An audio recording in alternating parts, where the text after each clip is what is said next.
Senhor esteja convosco. Ele está no meio de nós. Evangelho de nosso Senhor Jesus Cristo, segundo São Mateus. Glória a vós, Senhor.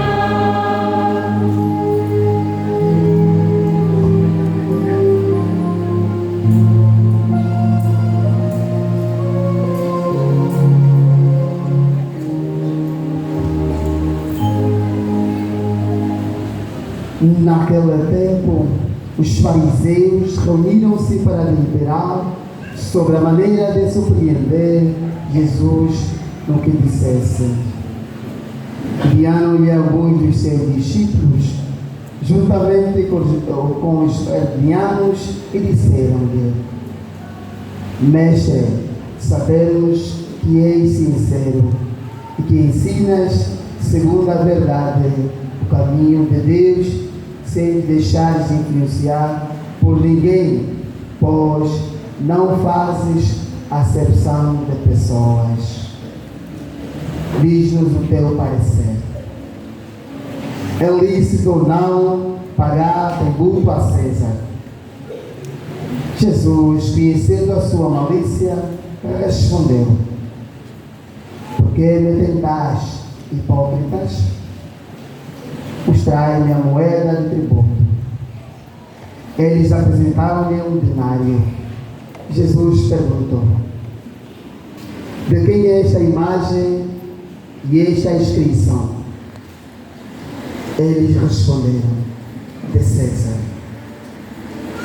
Disse-lhe Jesus: Então, dai a César o que é de César, e a de Deus o que é de Deus.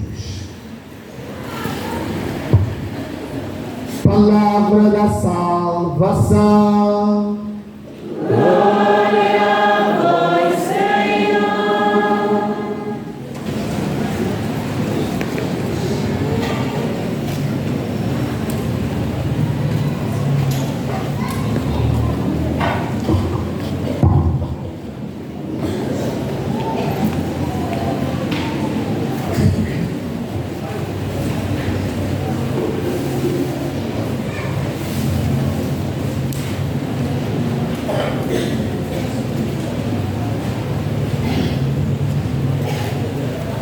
Seu Senhor te chamou, seu Senhor te chamou.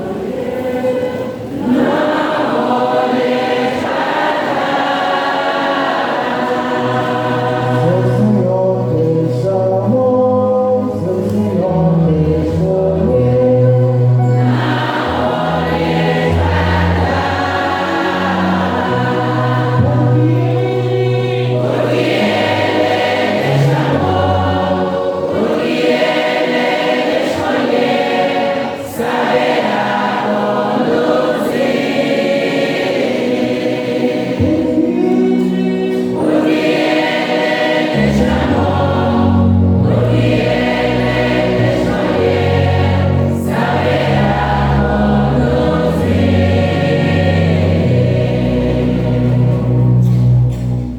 Louvado seja o nome de nosso Senhor Jesus Cristo. Para sempre seja louvada sua Mãe Maria Santíssima. Louvado seja o nome de nosso Senhor Jesus Cristo. Para sempre seja louvada sua Mãe Maria Santíssima.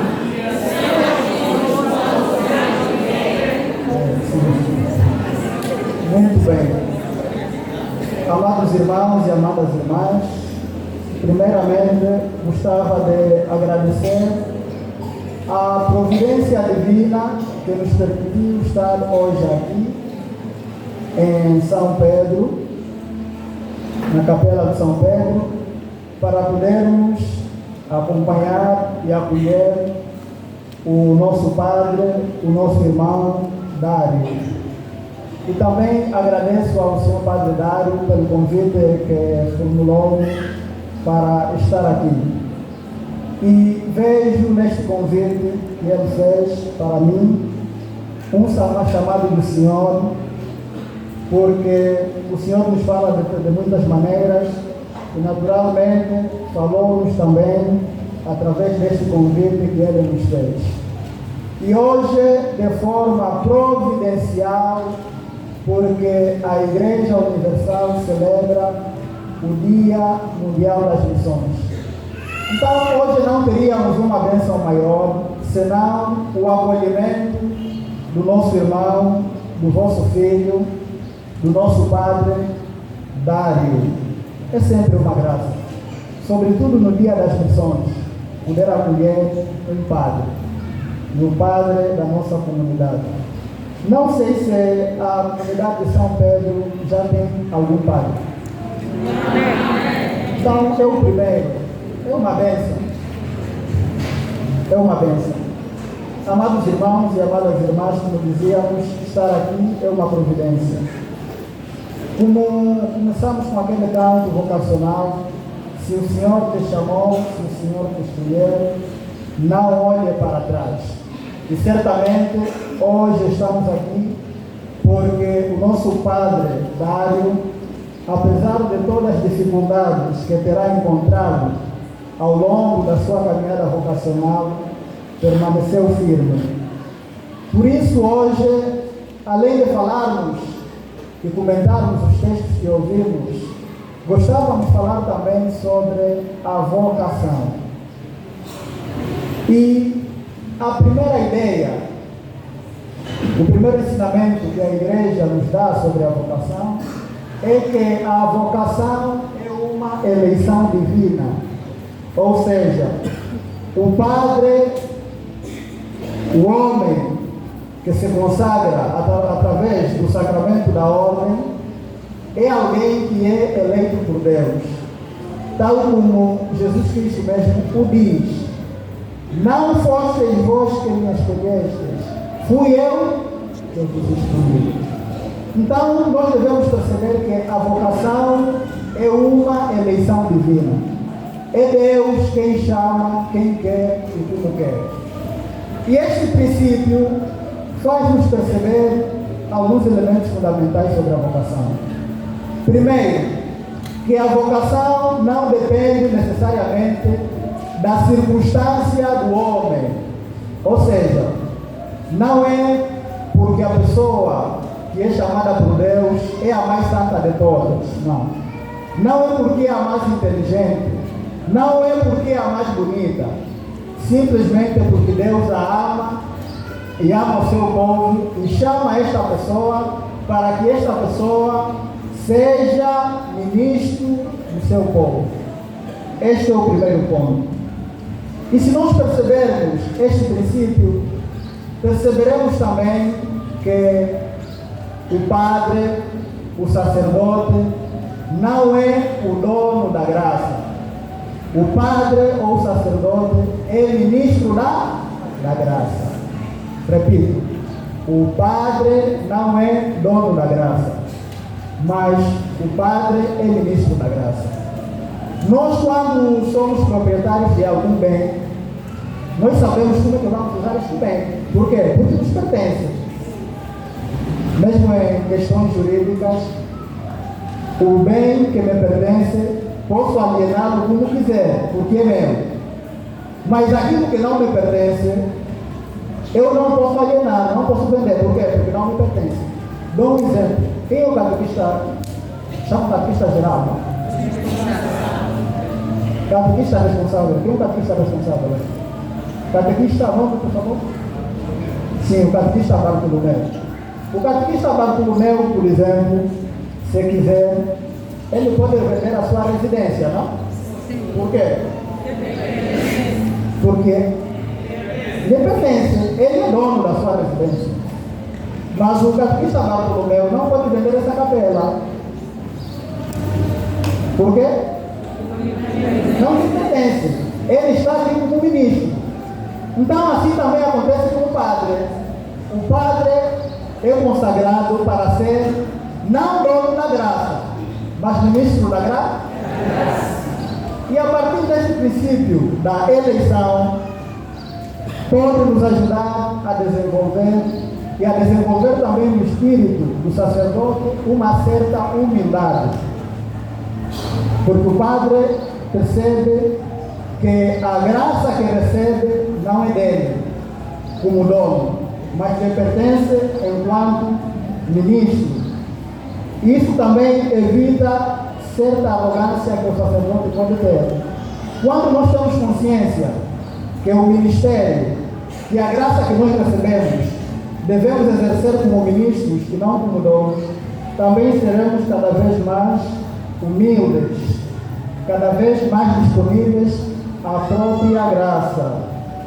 E, Senhor Padre Badário, nós devemos perceber que, enquanto ministros da mesma graça que o Senhor nos concede, a partir do momento que nós temos essa consciência, que não somos donos, mas somos ministros, também o nosso comportamento para com as pessoas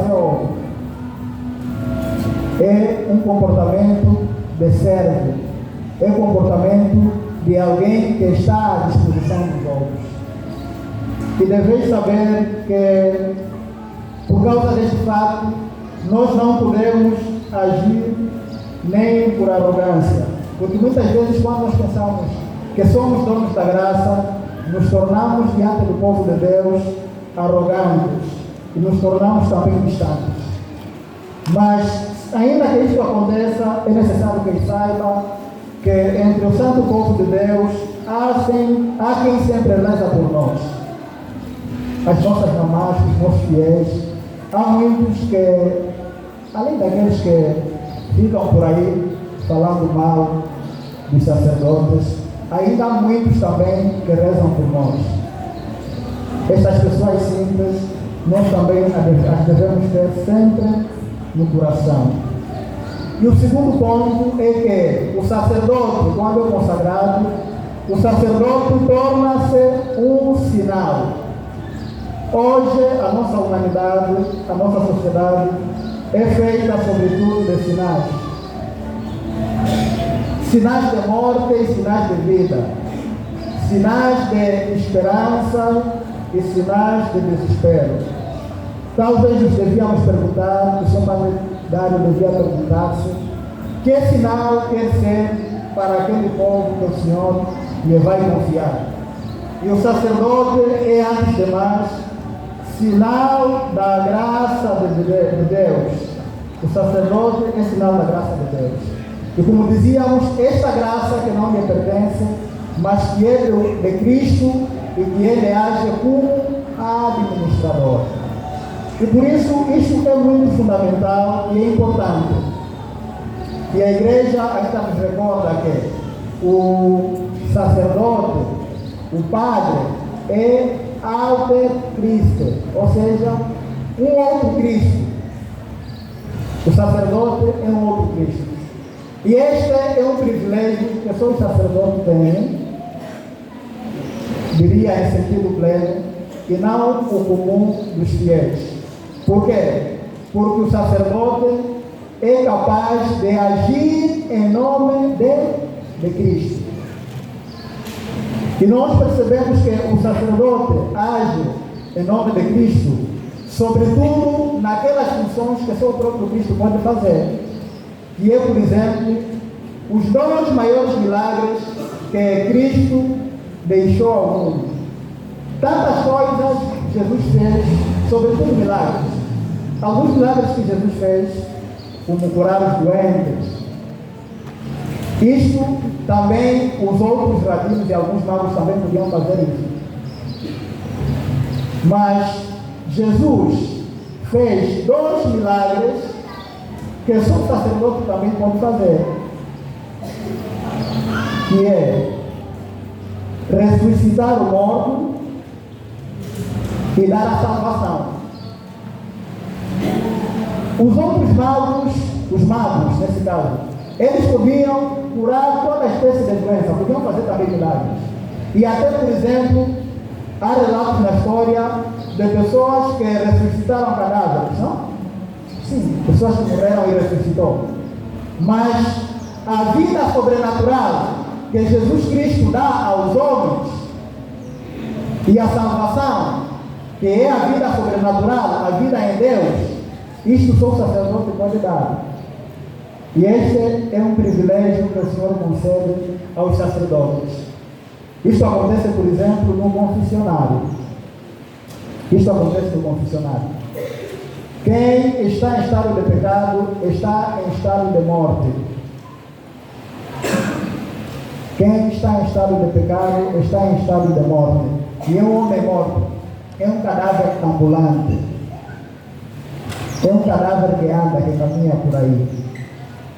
Mas, através do sacramento da confissão, o padre, o sacerdote, é capaz de voltar a dar vida a este cadáver ambulante.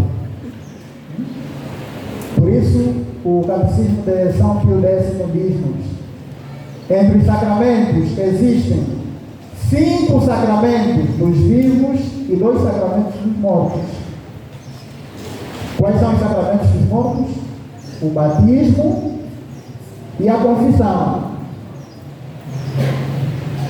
Quem não é batizado não tem a vida sobrenatural e pelo pecado dos primeiros pais está morto e vive através do sacramento do batismo. Quem está em estado de pecado mortal também está morto e volta à vida através do sacramento da confissão. Por isso, em última análise, São Paulo nos diz: quem comunga em estado de pecado, comunga a sua própria condenação. Por quê? Porque o alimento físico serve para os vivos. O remédio, por exemplo, serve para os vivos. Quem é que se alimenta? Na nossa experiência biológica, quem é que come? São os vivos, não? Um morto come? Por quê? Quando é o fim da alimentação? Quando é o fim da comida? Nós comemos por quê? Nós comemos por quê? Nós comemos para a conservação da nossa vida. Nós comemos para a conservação da nossa vida. Só que Deus foi tão bom que quando nos deu, por exemplo, o apetite para a comida material, para o pão, o arroz, concedeu-nos o desejo.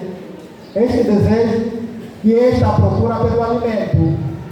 Mas o fim da alimentação é o quê? É a conservação da vida.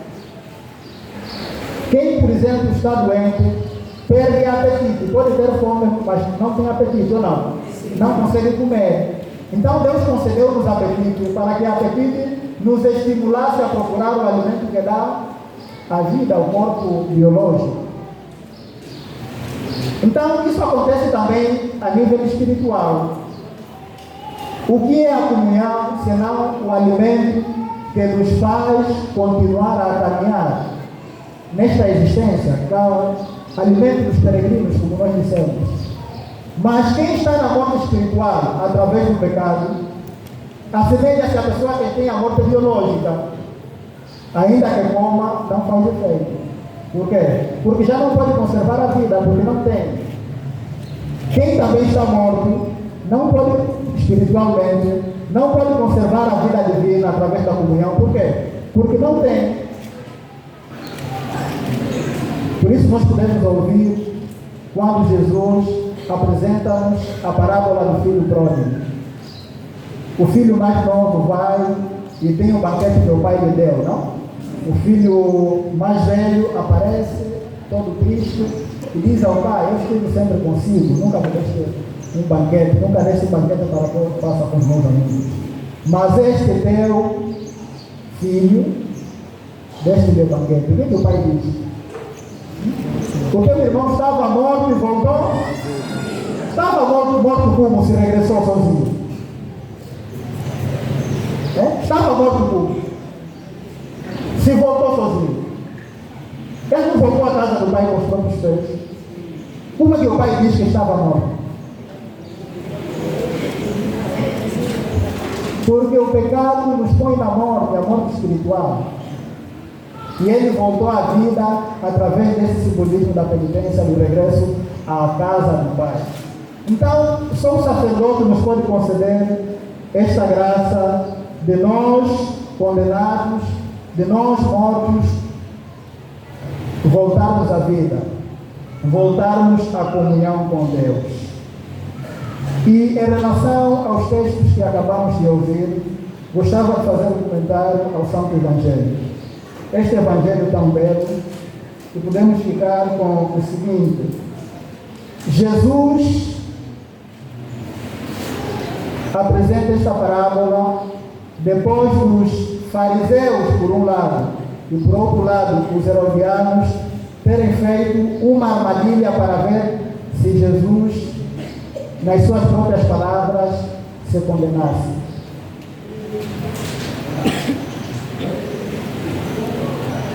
Existe um princípio que chama-se dilema, que é uma situação que te colocam e quem responda não ou sim, a sentença é a mesma. E o dilema, por exemplo, apresenta-se no caso que se diz de um segurança que foi assaltado a residência que controlava e ele não reagiu. Tinha a sua arma e não disparou. Então, no interrogatório, perguntaram-lhe por que não reagiu. Se ele respondesse que estava a dormir, seria condenado. Por quê? Porque ele, como segurança, a sua função no serviço não é dormir, é vigiar, não estava fazendo o seu serviço. Mas também se dissesse que viu e não reagiu, também seria condenado. Por quê? Porque ele, como segurança, deve reagir a qualquer manobra de assalto no espaço que ele conserva. Então, Jesus também está diante de um dilema semelhante, já que lhe perguntam se deve dar o tributo a César. Se Jesus Cristo diz que não se pode dar a César o tributo, vão dizer: estás contra as autoridades. E se Jesus Cristo disser não, se pode dar, vão responder: estás contra o povo. Diante desta situação, Jesus nos dá um ensinamento muito fundamental. Dai a César o que é de César e a Deus o que é de Deus. O texto original e o latim também segue. O verbo que aparece não é dar, o verbo que aparece é devolver. Devolva a César o que é de César e a Deus o que é de Deus. César aqui representa as coisas criadas, representa tudo aquilo que é secular. E nós nos devemos perguntar: o que é que devemos devolver a Deus? O que é que devemos devolver a Deus? Se nós refletirmos, chegaremos à conclusão que a Deus devemos devolver tudo. Porque tudo que temos, mesmo as coisas criadas, mesmo o próprio César, é obra de Deus. O que é que existe no mundo que não pertence a Deus? A Deus pertence tudo.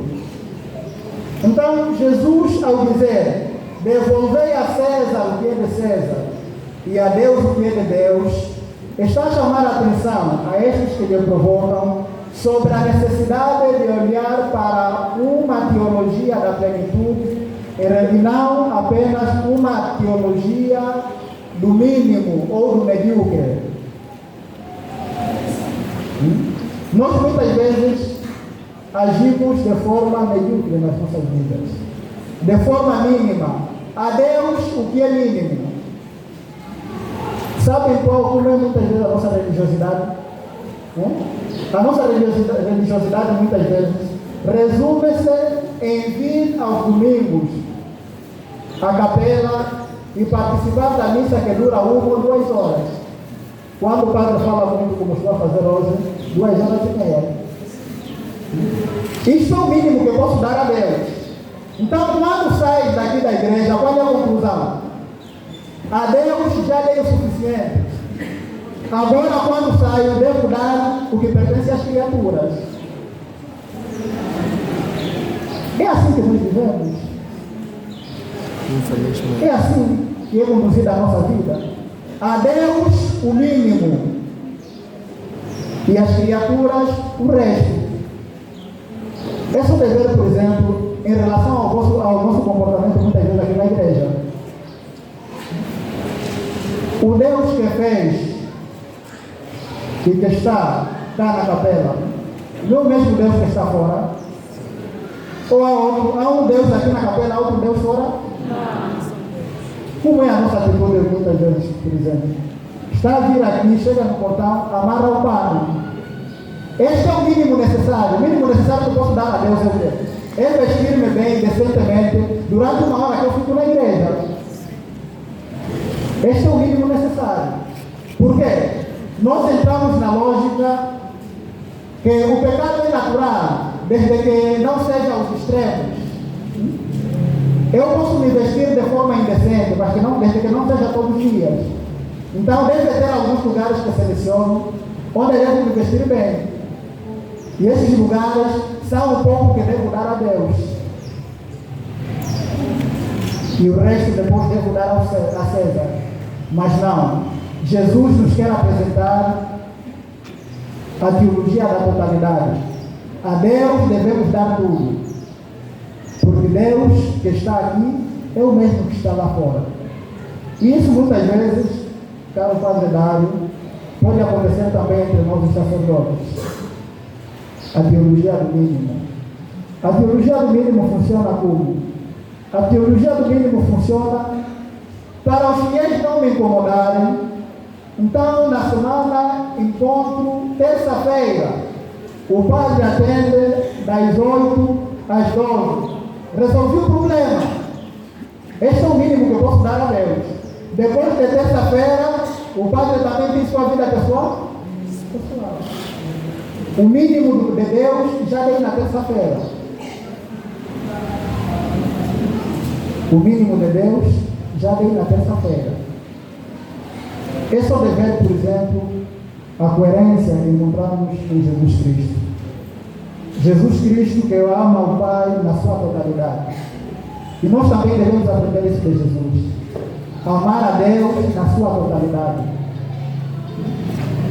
Jesus, quando estava a ser julgado, penso que é Pilatos, pergunta a Jesus: qual é a tua doutrina? E Jesus Cristo diz: não, está aqui o povo, eles sempre me ouviram. O que eu sempre falei. Eles podem dizer o que eu sempre ensinei. Isso revela o quê? Existe uma integridade e uma coerência, quer na sua vida e quer nos seus discursos. E nós também somos chamados a viver a fé na sua integridade e na sua plenitude. Para terminar, recordo-lhe os 3 campos da vida pastoral do sacerdote, que é a pastoral litúrgica, a pastoral da caridade e a pastoral da palavra. O padre, antes de tudo, é ministro das coisas divinas. E por ser ministro das coisas divinas, ele também é ministro da palavra. E esta palavra que ele deve anunciar aos outros, primeiro deve meditá-la e vivê-la. Por isso é muito pobre, muitas vezes, os nossos discursos, as nossas pregações, quando nós não nos apoiamos constantemente à meditação da palavra de Deus. Alguém uma vez contava uma história de um certo sacerdote, um certo padre, que aos fiéis, todos os dias, na homilia, falava sempre de São José. Falava sempre de São José. Santa Teresa de Ávila, na sua teologia espiritual, falava sobre a vida em Deus como um castelo. E eu posso fazer também essa analogia, dizer que as Sagradas Escrituras mesmo a própria liturgia da palavra é um castelo. E se nós, na verdade, meditamos, sempre teremos coisas novas, não porque são novas, porque nós as tornamos novas, mas porque são novas, porque elas mesmas são novas, para dizer aos fiéis. Então, este padre falava sempre sobre São José, na sua pregação. E sucede que houve um ano, não sei se é o ano que o Santo Padre, o Papa Francisco, proclamou o ano da misericórdia, e o bispo decretou que no sábado todos os padres deviam falar sobre a misericórdia divina. E ele também preparou o ambiente com seus fiéis para falar sobre a misericórdia. Os fiéis se inspiraram de alívio e disseram, até que enfim, hoje o nosso padre vai falar algo de novo? Algo de novo. Hoje não vai falar sobre São José, porque todos os dias que fala sempre sobre São José. E o padre chegou, usava as suas lentes, colocou as Sagradas Escrituras, 2 livros assim à mesa, e começou. Queridos irmãos e queridas irmãs, como sabeis, por decreto, o senhor bispo pediu que os padres falassem hoje sobre a misericórdia. E a misericórdia de Deus experimenta-se no confessionário. Como sabeis, o confessionário é de madeira e São José foi carpinteiro.